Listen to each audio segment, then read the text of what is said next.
even worse. This is Comic Picks by the Glick. Hey, and I'm your host, Jason Glick. Hey, Jason Glick, what's going on? Hey, John, it's going pretty well. And we are recording to you now from like another convention. Yeah, can't get enough of these shitty conventions. I mean, they're cool. They're cool. I love conventions. Your words, not mine. I mean, it was your idea that we go to AM2 in the first place. Yeah, it's just a place for me to hang squared. out. You know, summer convention season. There's always something going on. It's kind of semi-free, so. Yeah, and like as you're well aware, it's like forces were conspiring against us for recording earlier this week. Like John's internet went out, then like social commitments prevented us from doing it sooner. So here we are now. So and as promised, like we're talking about DC's new 52. New 52. Yes. This basically it's like I'm pretty sure like, everyone who's listening to this probably knows that this is DC rebooted their entire line last year. It's our new 52 all new number ones, and only now we're getting the first set of trade paperbacks from all the series involved. Some of them have been quite good. Other ones have died an early death for whatever reason. And it's like I've been picking up several of them. But first, we're going to start with what a lot of people consider to be the cornerstone of the new 52. That would be Jeff Johns and Jim Lee's Justice League. Now, for all of you at home, you might be wondering, like, well, Jason, you've never really been like an art type guy or like a big fan of Jim Lee. It's like, how the hell did you pick this up? And this is where I tell you, like, no, I didn't pick this up. I borrowed this from a buddy of mine who did. So, but you know, as due to its importance as like the cornerstone of the new 52 lineup, I asked him, can I borrow it? He said, sure. So here I am. Here I'm talking about it, and it's not bad. But as I told my buddy John, it's like it is. It's like I'm glad I borrowed it from him as opposed to buying it myself. Because yes, Jim Lee's art is fantastic. Truly engaging and he's one of the best. He's truly one of the best artists when it comes to superhero action. But the story itself, it's just one gigantic fight scene. It starts off with Batman and Green Lantern meeting up in Gotham as Batman's chasing down this weird alien creature who explodes before saying "for Darkseid," and then it continues on for each issue, introducing Superman, Wonder Woman, Aquaman, Cyborg, and eventually just like continuing the fighting, but giving each character one big introductory scene, to let them know that hey, it's not entirely about the fighting. We've also got some character in here as well. I mean but overall, it's like there's not really a whole lot of depth to it. I mean, basically all it is build up for the big fight scene when Darkseid shows up, because apparently he's looking for his daughter, who is apparently one of the key figures in the new 52 reboot. She's apparently Pandora, who we first saw in Flashpoint. And like I said, it's just like a big fight scene, like Superman, Batman, Flash, Green Lantern, it's like Cyborg, Wonder Woman. They all pile on Darkseid at the end, and yeah, we get some badass moments. Like Wonder Woman stabs Darkseid in the eye, Aquaman jams his pitchfork into his face, and it's not bad. I mean, it's good for a big old fight scene, but it's like I said, I'm glad I borrowed it. I mean, it's like it has. I guess it has a little more substance than your average Michael Bay movie, but that's still kind of the whole style over substance we're going over here. Not bad, but it's like if you're gonna buy it, I recommend waiting until it comes out in paperback. Okay, but it's like as far as the stuff that did come out in paperback, one of the first titles I picked up was Animal Man by Jeff Lemire and Trevor Foreman. Now, yeah, and now. I've talked about Animal Man before in the realm of in my metafiction podcast, and because Grant Morrison wrote the definitive run on this character where he introduced Buddy Baker as a family man superhero, like one of the rare superheroes who actually has an active family life. He's married, he has a son and a daughter, and he's just but he's also a superhero, and it's like in his spare time, and his life revolves around that. So that was unique. But Morrison also eventually went and made his character had this character taken on a journey where he eventually met his maker, Morrison, after a series of traumatic events in real life. Now, the thing I'm bringing this up again because thing about Morrison's take on this character is that more than anything, it gave Animal Man the license to be weird. I mean, just strange and unmoored from the normal conventions of superhero fiction. And Lemire really takes that to the next level right here because yes, we get Buddy Baker. He's introduced as kind of like a sort of like the same Family Man type superhero, but he's also just he's like definitely he's thoroughly B-list. I mean he's even taken on a film role as as a kid in an independent movie where he basically plays a superhero like a washed up superhero who's trying to like make ends meet. And this is his life. He's somewhat an aspiring actor, like sometimes superhero. And then he finds out that his daughter is getting powers of her own, basically the powers to reanimate what appears to be dead matter. And apparently she's telling him that no, Daddy, we need to go into the red. This is where all life is, and it's being threatened now. So Buddy listens to her, and he finds out that he is basically that his purpose in life isn't just to be a superhero. He was granted these powers as Animal Man to basically safeguard the protection the avatar of the next of the animal world of the red, and that is his daughter Maxine, and she's basically the main catalyst for this story, and but the thing is, because the main threat here comes from the entities known as the Rot. Like the Rot is the enemy of the red, and they're out to corrupt all animal life it's in the world. And but the thing is, the way it plays out is much more like a Vertigo title in terms of maturity and actual horror, because the art from Trevor Foreman is really fucking creepy. I mean, it's Foreman his art is kind of like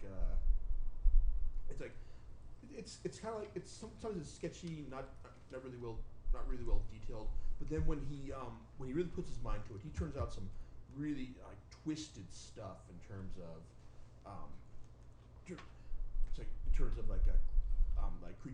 creature designs, and it's like so I see what you're doing right there. What? No, let's go into this. Like you're talking so you can't just do this stuff in front of me, and it's like I expect you not to notice. No, I'm showing them the picture. I'm like, damn, it's good. Yeah. Okay, we're gonna break up for a second because you're flashing out Catwoman. Yeah, it freaking look awesome. I love the artwork for that. Yeah, that's why I was pointing at this guy. Like, dude, this looks badass. Yeah. The art's from a guy named Guillaume March, and he's done a lot of stuff for DC before, and Catwoman does have certainly a lot of cheesecake in it, and I don't think you've gotten to its signature scene because this is what got it into a lot of trouble in the first episode when the first issue came out. Oh, that's Yeah, that's Catwoman fucking Batman right there. that is Catwoman fucking Batman right there. Yeah, because see the thing with Catwoman is I bought this because I wanted something for this podcast that basically that I would normally go no, I'm not gonna buy this.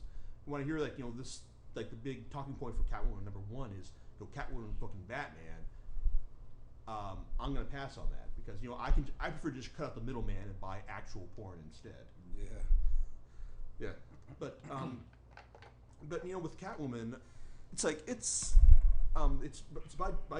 written by Judd Winick, and he does have a lot of fun with Catwoman, being her normal thievery self, and she's going around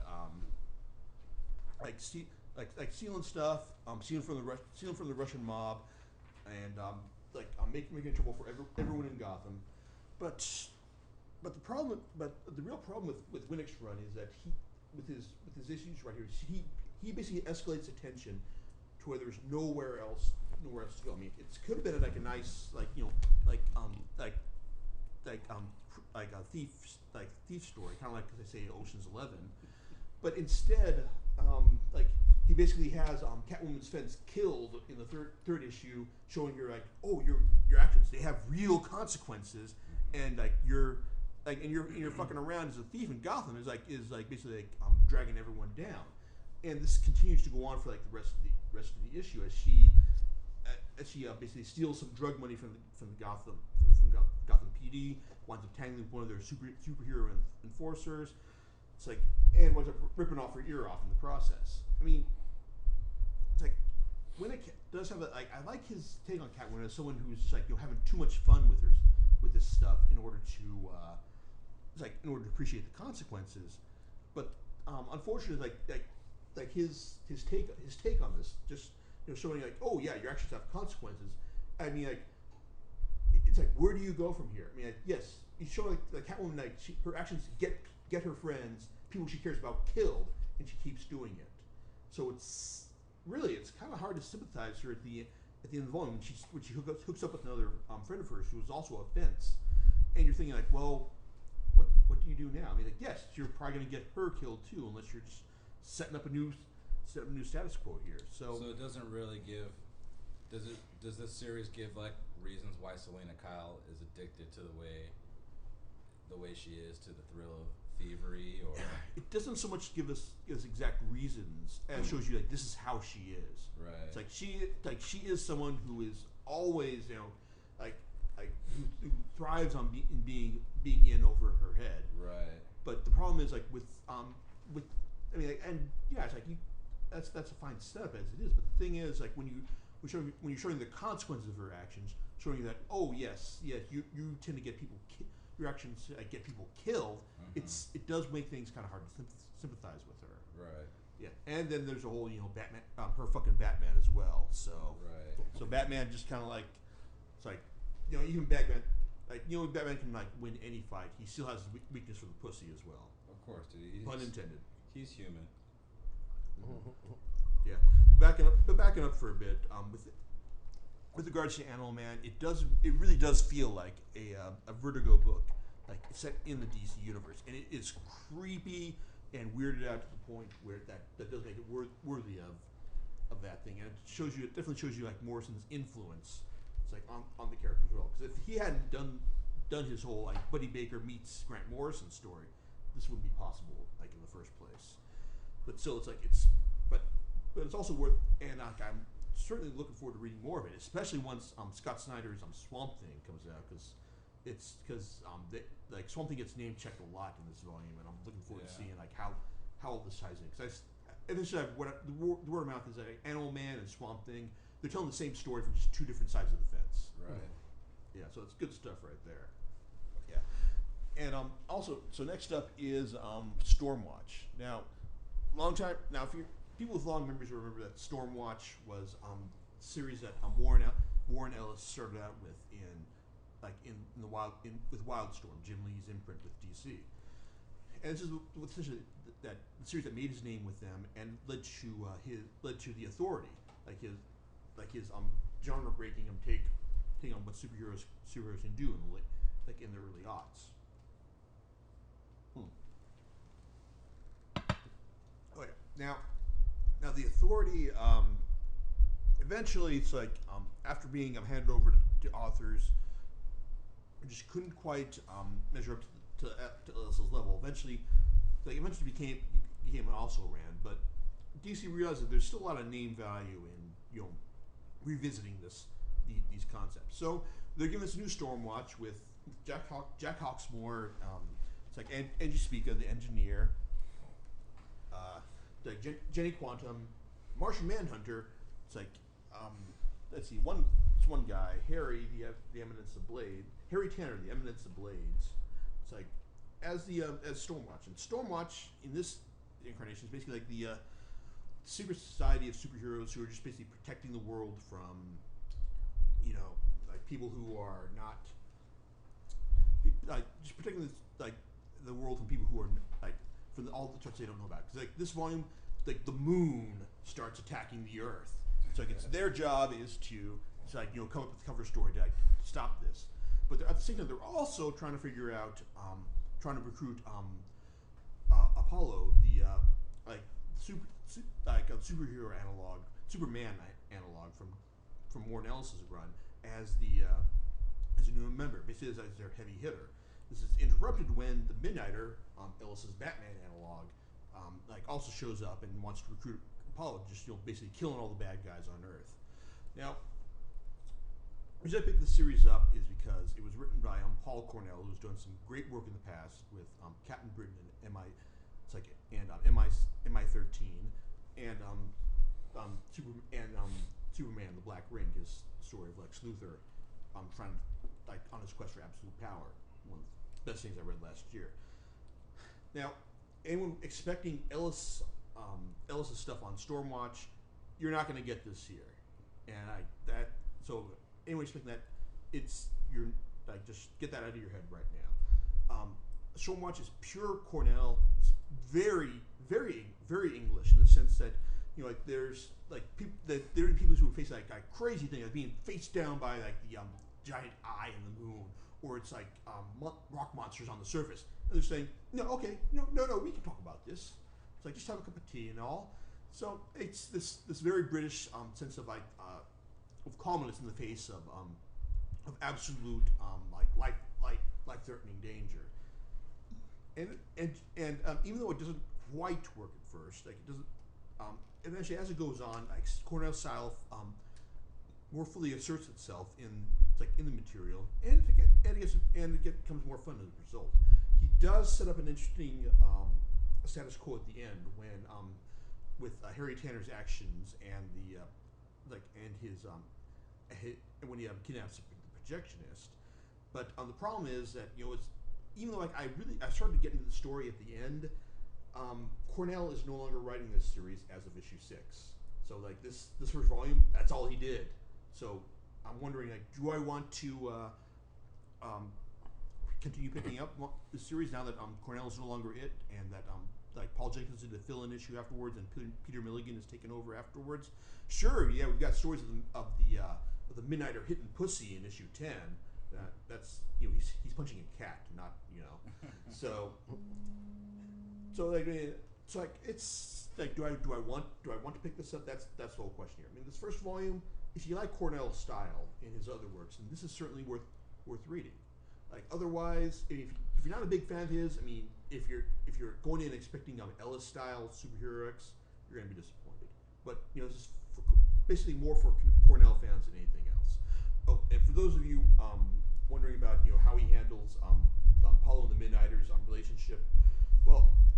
He, as I said before, it's like he's like when I was at a panel with him talking about it at Comic-Con. He basically said he wanted to like have the Midnighter and Apollo as basically like two guys finding one another and starting a relationship, and he actually pulls that off pretty well here in the sense that like for those of you like looking for like sense, okay, when are they going to start like admitting that they love each other? It's like, but no, he actually pulls it. He actually does a more subtle take on it, which is like far more palatable and it's like and actually like, acceptable in the sense that he's not banging you. He's not banging you over their head with their gayness. So overall, it's like it's kind of a mixed bag, but I'm so glad I bought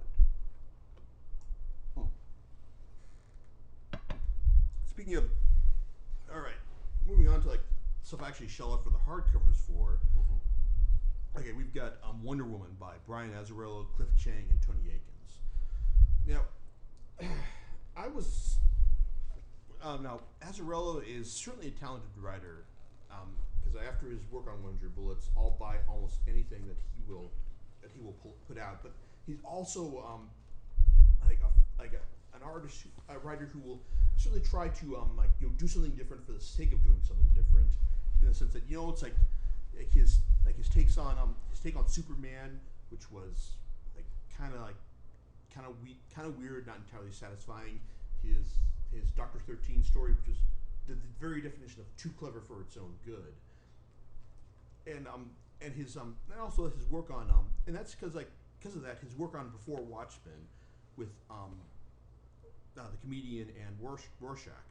I'm thinking he's the kind of guy who says I'm giving you the Rorschach you've always wanted and loved, and I'm thinking, yeah, sure you are. It's like Azzarello's the kind of guy who will take the long way around to basically delivering on the payoff here.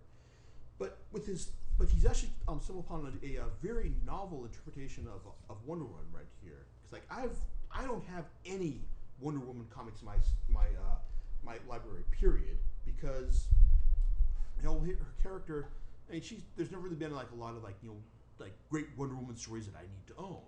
I mean, it's like she was a character who was created in the Golden Age by the guy who created the lie detector, and figured like guys would be entranced by her dominance of them. So yeah, he was a psychiatrist actually by trade. Yes, William Moulton Marston, and but the thing is like all this like her origin is like basically as an Amazon created by her mother Hippolyta out of clay. Like she's the perfect Amazon because like no man took part in her. Like no, there's no sperm involved here, everyone.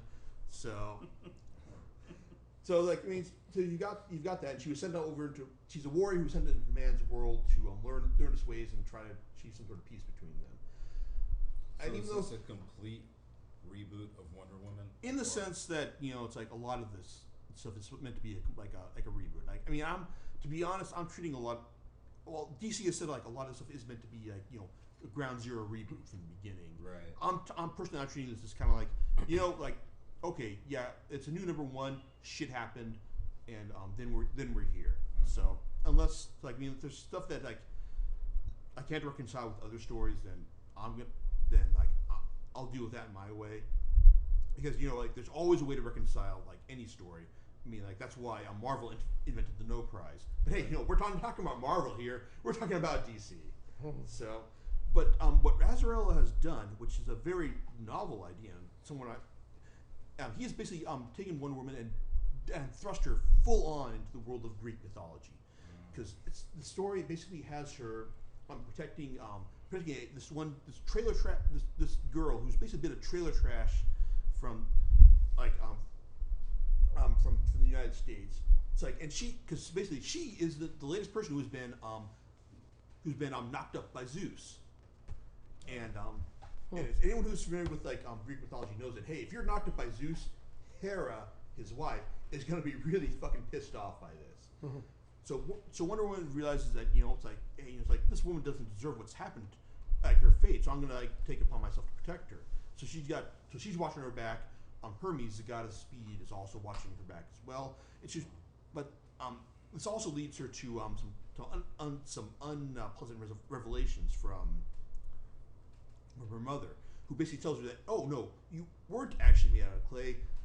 I was knocked up by Zeus as well. So you weren't actually not made by no man. Your daddy is Zeus as well, and I just lied about it in order to keep Hera from finding out.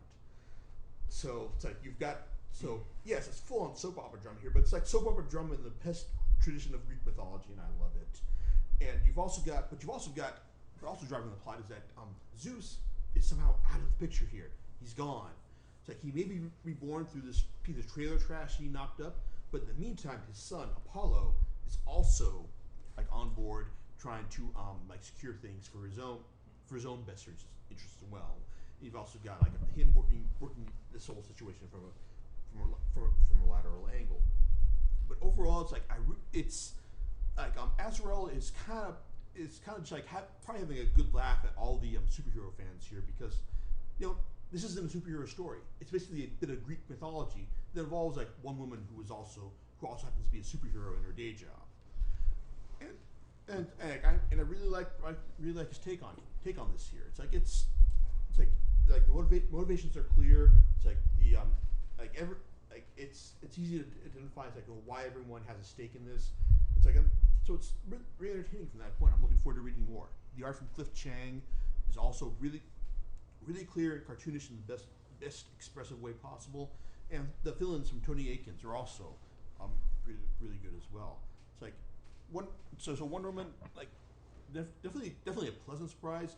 Certainly not your average superhero material, but still a lot of fun nonetheless.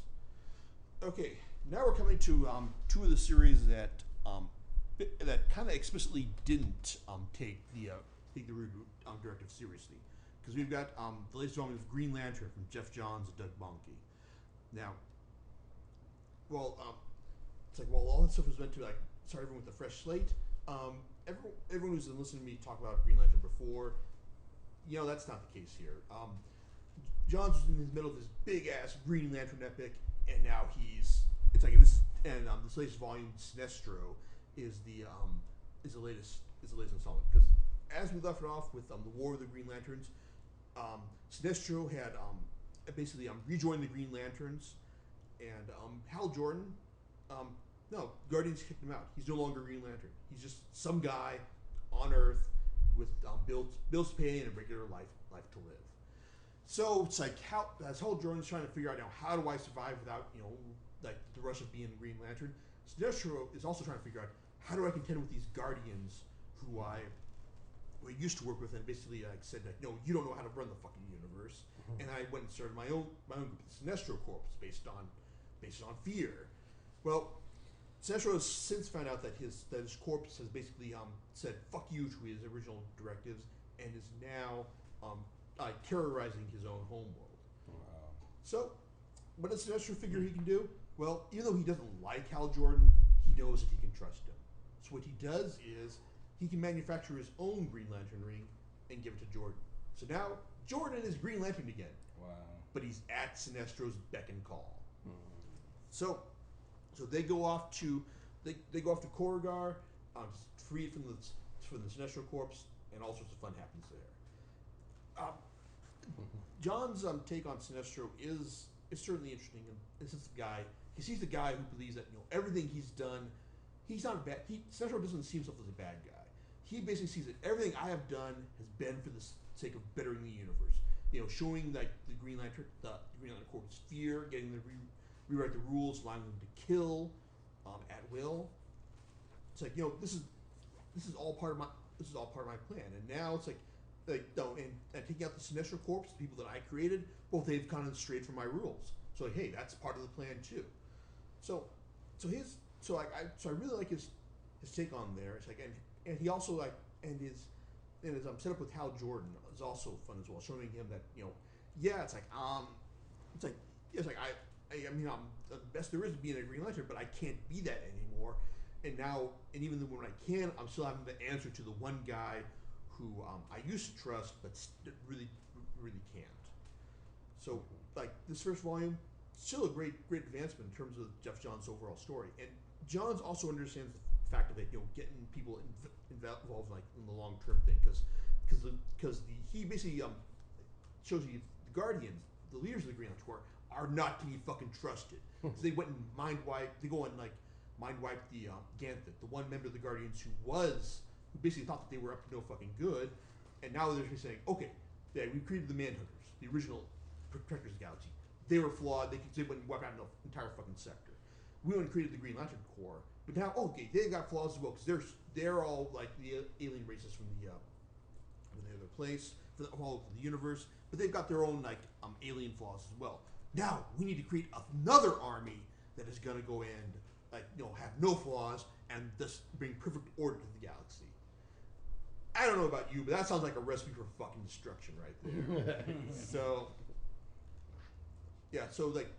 this whole thing about the Third Army, I want to know about this. I'm looking forward to this. I'm going to keep buying Green Lantern in hardcover because I want to see where this is going. It's like John says, like as I said before, Johns has a thorough vision for what he wants to do with Green Lantern. It's like, and that's what I love seeing. Speaking of characters, authors who have a thorough vision for their character, we come to the final thing of our podcast, and that's Scott Snyder's Batman.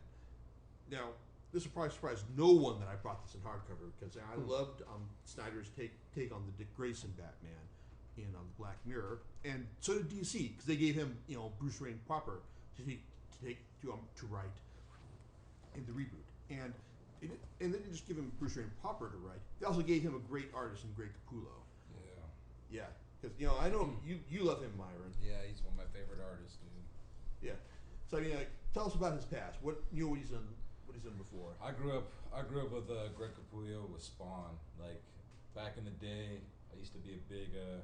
I'm a big Todd McFarlane fan. I always loved Spawn, but then Greg Capullo, when he took over the artwork, that's when I started getting more into the detail he puts into his characters and like the whole angles of his camera shots. And when I saw that he was doing Batman for the new 52, I mean, I love Batman as a character, but just because he did the artwork I immediately picked up the first 2 issues, and I'm loving what he's doing with this new series. Yeah, because here's a little bit of trivia that I heard. Because originally, because after he left Haunt, the series he was doing with Robert Kirkman over at Image, both DC and Marvel wanted him to work for them. Right. Marvel wanted him. Oh, we want you to do X-Men versus Avengers. Right. Yeah. Then DC said, okay, we want you to do something. We can't tell you about it. But so basically, he had to sign the non-disclosure agreement, and then they found out, okay, we want you to relaunch Batman. Yeah. And so as soon as he heard about that, he thought, okay, yeah, I gotta do that. And well, I've said before that I'm not much of an artist guy. I'm not the kind of guy who will not normally buy a series based on the art. I'd say that Capullo's work here is truly fantastic. Yes. Yeah, he's got he just nails the detail of Gotham, its decrepitness, the craziness of its criminals. It's like Batman's heroic nature. It's great stuff, and he's great with the detail. He's also good. There's also a nice element of caricature in his depiction of the characters. Give them a nice expression. Have them show the emotion, the emotion inherent in their actions. Yeah, because he's always been the type of artist that can capture the mood, the setting of a storyline and incorporate it to image. Like Spawn was a dark and gritty series. Haunt was dark and gritty as well, and he can reflect that very well. And Batman is a dark and gritty character and nature of the storyline that he was a perfect fit for the franchise.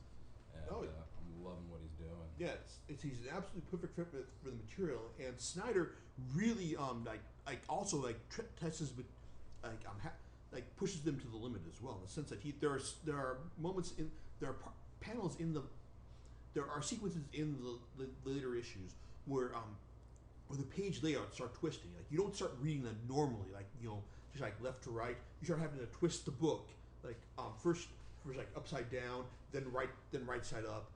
It's crazy stuff as Batman starts losing his shit, because with this story, it's Snyder and Capullo pull off the really difficult task of presenting Batman with showing Batman at the top of his game, and then introducing a new foe who is supposedly better than he is in the form of the Court of the Owls, basically a secret society in Gotham who's basically remained quiet all this time until they realize that now I realize that Batman has become too much of a threat, and now we're going to try and take you down. So it's really on one level it is an extremely familiar Bat tale, but it's executed to the executed very well by Snyder and Capullo, because even though it's the whole standard for this story is that Batman has Batman can win anything. I mean, we know that eventually he's not going to lose to the Court of the Owls. He's gonna take them down and show them what for. But in this first volume, even in his escape, he shows that he basically does this by the skin of his teeth.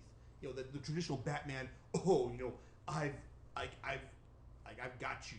It's I've really been in control of this situation. Is undermined by the fact that that Bruce Wayne is at the end of his rope right here. That his escape right here is by the skin of his teeth. Right. So even though I am in full confidence that he's gonna show these, he's gonna hand the Court of Owls its ass by the time this crossover is over, because that's what this leads into. This first volume doesn't end with any resolution. You're going to pick up the next volume, Court of Owl.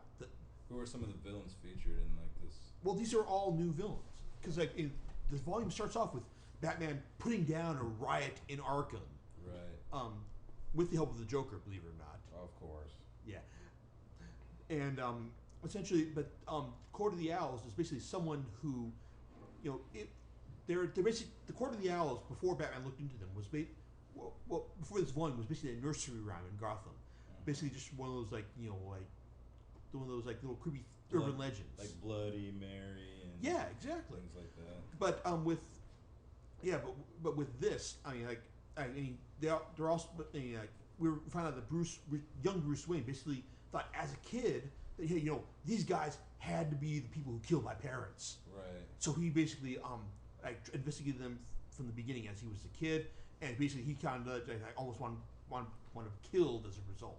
Wow. So yeah, so like to have them come back now, it's shock to the system, and they're set up as an impressive set of a credible set of villains. This one basically strong enough to base a crossover out of. So overall, it's like it's like, even though it's like I got a buddy of mine, John, who loaned me the Justice League hardcover. He's basically very discriminating about his Batman stories, and even though this is one still like a familiar Batman formula, it still doesn't entirely adhere to it in the sense that by the end of it, we're produced with a weakened Bruce Wayne, someone who was at his wit's end, and now the Court of Owls is bringing the full court press to him. So overall, fantastic stuff, and I'm still annoyed that it's only 3 months into the Night of the Owls crossover, and I still want to snap up that next volume to see what's happening next. Yeah. So that's awesome. Yeah, fantastic stuff from Snyder, and I don't know, it's like I don't want to pat myself on the back for picking up this stuff, but so far it's like I only buy the stuff that I'm gonna think is gonna be interesting, but at least I can take credit and take comfort in the stuff that's coming out from the new 52. There's still it's not just a sense of stuff. There is still good work being put in from all sides. I'm still looking forward to more stuff because there's Grant Morrison's take on Superman in Action Comics, Scott Snyder's Swamp Thing. Now riddle me this, Jason. Yes. Knowing that I'm knowing that I'm a Marvel whore, and I'm a diehard Marvel fan. Besides Batman, out of the DC universe, I love Batman. Nobody else I've never really cared for growing up in comic books, But why does New 52 really matter? Like, what would you say to a Marvel whore like me to get into it? I'd say get off your knees on Marvel. And, Hey, read a couple of the DCs because the DCs were always more of a dark for me. DC has always shown more of a willingness to experiment. Right, I always thought DC was more dark, more for a mature yeah, person. When I was a kid, I always thought this is the kind of books my dad liked, side. compared to, I'm reading Wolverine, and he's reading the higher Watchmen and all that crap. You know what I mean? Or you look at Spider-Man, and it's like some little nerdy kid with powers, and you just think, wow. Yeah, DC has shown willingness to experiment. Don't talk bad about Spider-Man. Yeah, I mean, it's like why should you read this over Marvel? DC's always shown a willingness to experiment, with certain stuff over the years. I'm not saying let's not read anything over something. I'm saying expand your mind. Yeah. Read another book. Doesn't just have to be Marvel. Well, but why? Just have to go into it. Why do you not like DC? Is there something about DC now that you wouldn't like? Well, no. I mean, just growing up, I never especially during my middle school and high school years, I just always felt that Marvel characters had more of a dynamic feel to them as far as background and style. For me, Superman, there came a point where Superman was boring to me just because there was really nobody in the universe that could fuck with him. Yeah. His main villain was a bald man who could easily take him down with a red rock from his home planet. So I mean, Green Rock. huh? Did I say red rock? You said red rock. Oh, sorry. Green rock. Yeah, sorry. I was thinking red sun. But anyway. But you can't hang a whole entire label on one character. No, but then, No, I mean, as much as I don't like. But no, that's just number one. Green Lantern, being Okay. allergic to yellow. Yes, but it's sort of like Aquaman sucks. Well, okay, but that's not any more ridiculous than hey, a radioactive spider bit me, and all of a sudden I'm a radioactive spider. No, that shit could happen. That shit's all. See, it's the same level of imagination that makes that. It's like, I got exposed to gamma radiation. All of a sudden, now, I'm uncontrollably the Hulk. That's but modern science has progressed since these characters have been created. Right. It's like it would be like going back and and selling the Prometheus movie based on on old concepts. It's like, oh yeah, well, this is now a hybrid because so and this alien and this human had sex together, and all of a sudden, well, you can't explain. Yeah, now you got evil alien space Yeah, vagina going out. Yeah, and now I'm you making can't. aliens. There's only so much a generation is willing to buy in terms of their own view of the world around them. So that's why Superman's concept of kryptonite, hitting him is, or hurting him or harming him. It's a really old concept. Yeah, right. but actually, I want to specifically address like the bit about the first of its kind. Right. Yeah. I'm not discounting it. I'm just saying, like, for its time when it was created, yes, right. that was. In It's just 1940. in the 30s. 30s. In the 30s. 30s, Same right. thing with Batman. The original Batman was a very dark character, but he because was Batman no more. used guns. He was a detective. That was his original appeal. He's a detective. But they don't sell him as the detective anymore. Because if they did that, then it'd be like, oh, detective. And then You mean like Magnum PI? Batman's like Magnum PI. They don't sell him like that. Now how do they sell Batman? They sell Batman as a troubled youth. Oh, they emphasize that. Remember, that's always been a part of his storyline. Right. But they only emphasize it now because more people can empathize with it in this generation. Well, I mean, And there's Like- a huge difference between empathy and sympathy, man. Yeah. You better understand. Yeah, that's it, straight up. Thank But you. seriously, so like some people may be hardcore Batman fans or hardcore Superman fans, but then Marvel, their claim to fame is like, hey, what if instead of just saying like, okay, he's an alien or he's just a human who's really fucking strong, how about if we just said they're humans that are mutants now. They've been mutated somehow, Right. and that's one of the first concepts Well, you had. Marvel's Batman is Tony Stark. Yeah, Right. absolutely. That Marvel's is. Batman is Tony Stark. It's a rich billionaire Yep. philanthropist, Oh whatever. yeah, no doubt. It's And definitely. created an armored Mhm. suit. Yep. Where you have Batman. Exactly. Who sits in the back. And Iron Man, let's Right. face it. And fights criminals. So yeah, exactly. He's a normal, but he's not a he's detective anymore. He's a No. rich Because guy. because Marvel love to pit characters' problems out there. Marvel. They've loved to put their personalities out there. The So root of Marvel's success is that they made the characters more relatable, more Yes. human. Right. Mhm. Right. Yep. Yeah. Exactly. But we're getting back. But as far as like getting back to the core question of like why check out the new DCU 52. To be honest, like there really is no reason beyond the fact that DC is trying to give like a lot of their characters, save for Green Lantern and Batman, like a new start. Yes. Basically, reboot, just like right? showing you like trying to like do away with the years of continuity and questions that have dogged some of these characters. It's like and just to give you like a nice fresh starting point. Basically, like to try and like give you like say, okay, you can pick this new issue up and have no questions about what's going on. Now, this hasn't worked with everything certainly, but there have been a lot of but based on what I've read, there's been a lot of stuff that has worked like enough for me to be invested in. I'm conflicted about do I want to pick up Stormwatch based on the fact that like these characters like they're being written by someone else afterwards, but also DC is also making an effort to make sure that everything gets shipped on fucking time now, so where we've got like everything's like coming out like week on week and basically like on a specific day. Yeah. But even with, the non-success of the first Green Lantern film, my argument is that the only reason why is because he's not offset by anything. Green Lantern, and okay, yes, he makes some ridiculous toys, okay, I get that part.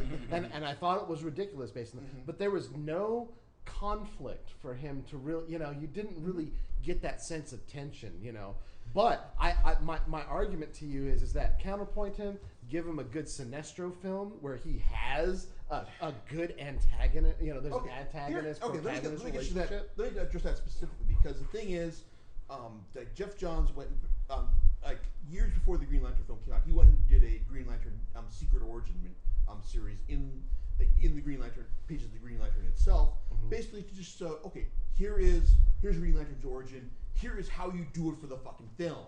Right.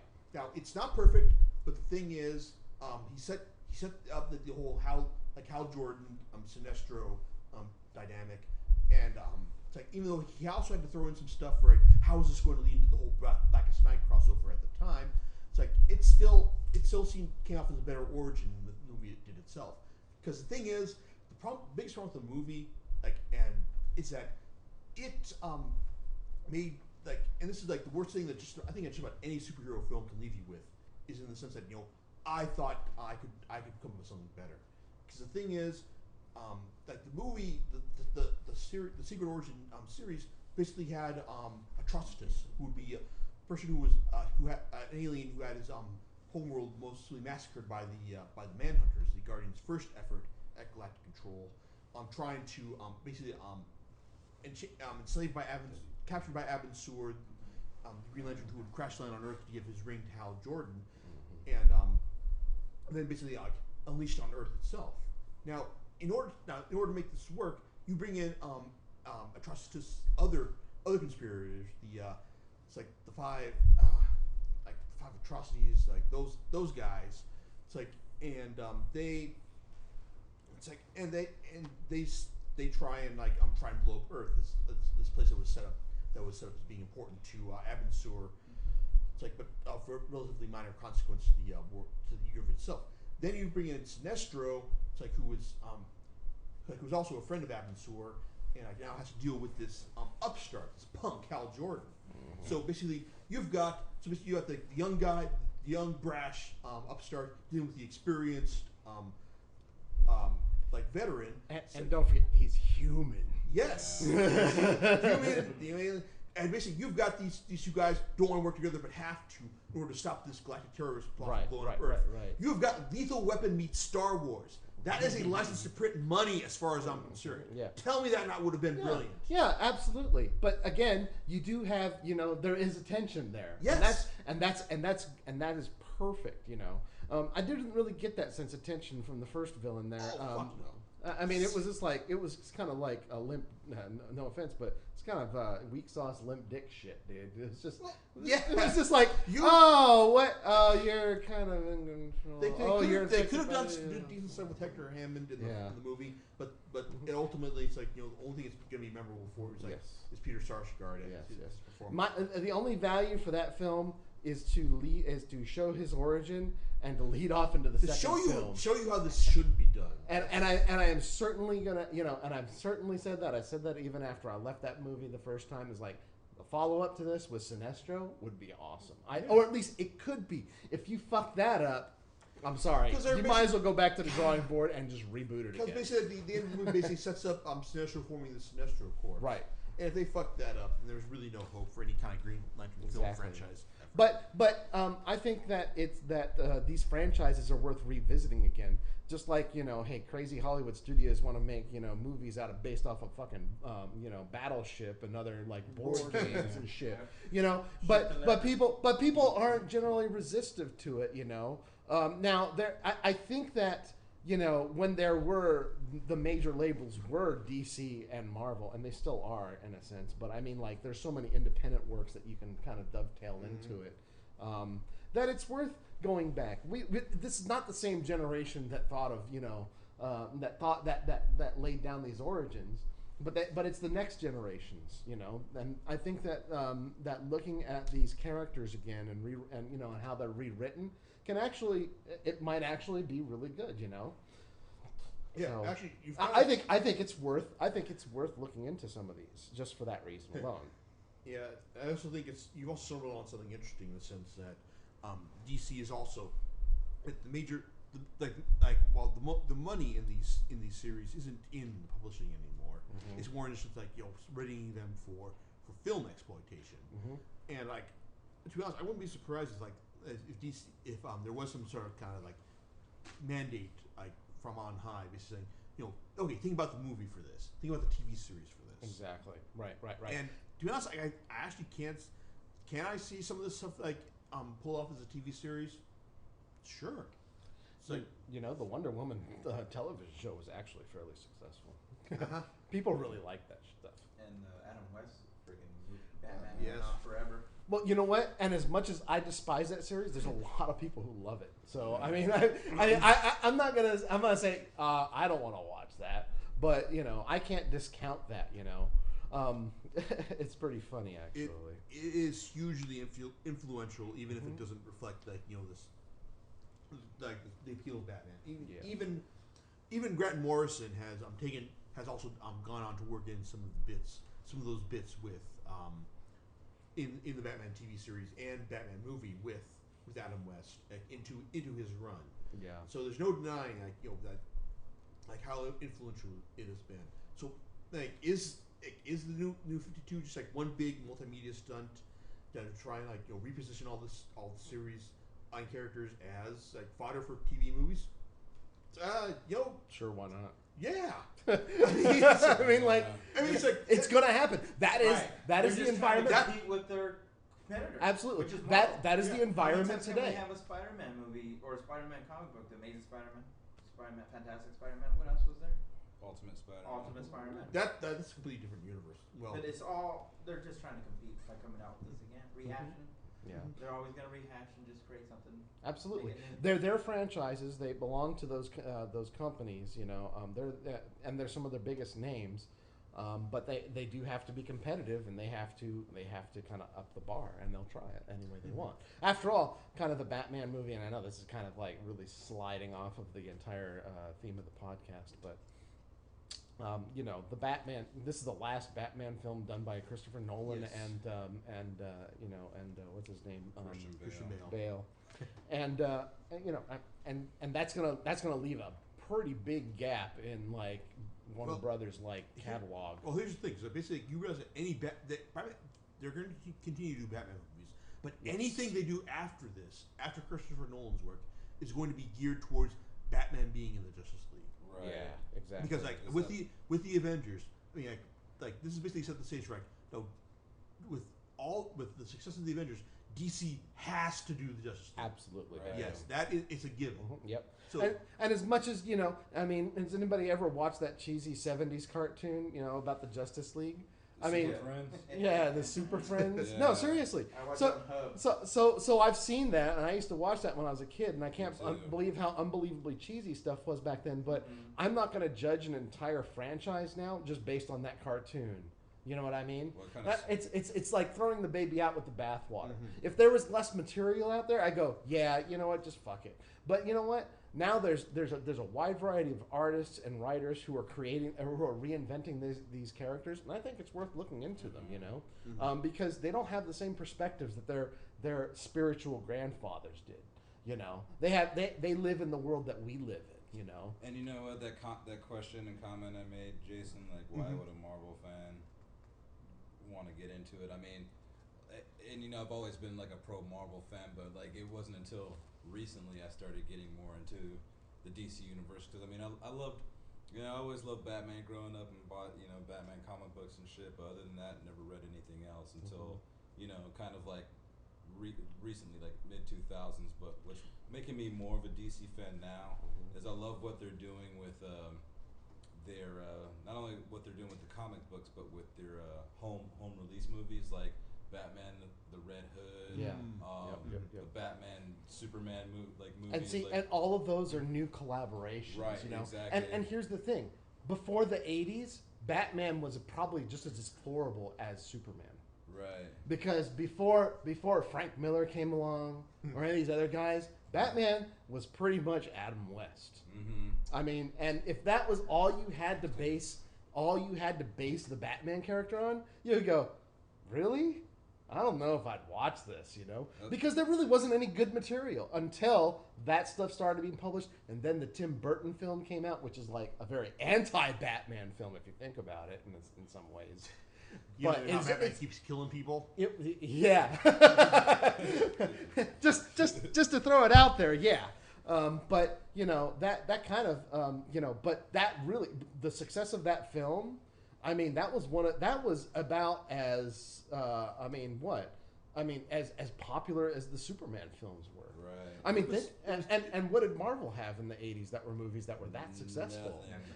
There you go. Not Howard the Duck. Yeah. Not Captain America. So it depends on the decade you're talking about. Marvel in the 80s and DC in the 80s are almost, different And also, than they were now. It's certainly worth noting that And then they left the 90s, huh?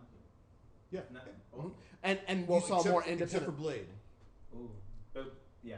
You saw more independent labels in the 90s and stuff like that. But okay, but here's the other thing is that that in this recent Marvel's recent success, starting with Iron Man, that Marvel has had a lot more say in how their films are made than DC has, because they've been able to because before they were absorbed by Disney, they're able to dictate terms to Paramount and the companies who release their movies. With DC, DC, it's clear that they really just got lucky by getting Christopher Nolan to direct Batman. yeah. Because Bryan Singer's Superman Returns, not necessarily a bad movie, but certainly not as influential as they wanted. Right. And it certainly Green Lantern. Yeah. It should have been their Iron Man, but it wasn't. Yep. Agreed. So it's like a lot of I blame Ryan Reynolds for that. I don't blame Ryan Reynolds. I blame the people who wrote the damn film. Yeah. Ryan Reynolds is good as a comedy actor, Yeah. He does funny movies like Waiting and movies that made me laugh back in the day. Van Not Wilder. Van Wilder, write that down. But he's not. And not as He's not believable as an action star to you. yeah, he's not believable in that. So who would you have picked for Green Lantern? Or, It's very difficult. because I know the Big Bang Theory guys picked Serenity. Nolan. No. Nathan Fillion? Nathan Fillion. Fillion, yes. Yeah. Like, That's a good choice. he would have been a good choice. Well, just I mean, because, he's well, a little bit older though. Come on. yeah, but, They can fix that. yeah. Just like when they were talking about Tim Burton making Superman with Nicolas Cage, they could have fixed his hairline with CG. Yeah, So. they could have. But no, Nathan Fillion, he's a good actor. So I think that he can mold to a role like that. You know what I mean? So I don't know anything about the actor that played the Green Lantern in this film, or Hal Jordan, if you will. So, but before we should probably wrap up the podcast and then. So with that, we should probably wrap up the podcast. I guess. With that, we should. So Probably it's so I guess to bring some closure to this. Yes, sir. So far I think when I've read of the DC New 52, even if it's just the stuff based on stuff what I would want to buy based on what I've heard, I've enjoyed it. So even I can say that it's been a successful experiment so far. I'm looking forward to reading even more stuff in this line. Even stuff that was canceled, like say Dan DiDio's OMAC, the One Man Army, or not One Man Army Corps. But it's so even if the relaunch hasn't brought DC's sales levels back to the level they wanted to, they at least it's still certainly they deserve to at least commend for even trying, at least trying to bring do something different. It's in the sales environment. So I'm looking forward to reading more. That's all I have to say. All right, and we'll see you next week on Comic Picks by the Glib. 2 weeks. Bye. Oh, 2 weeks. Yeah, that's right. Later.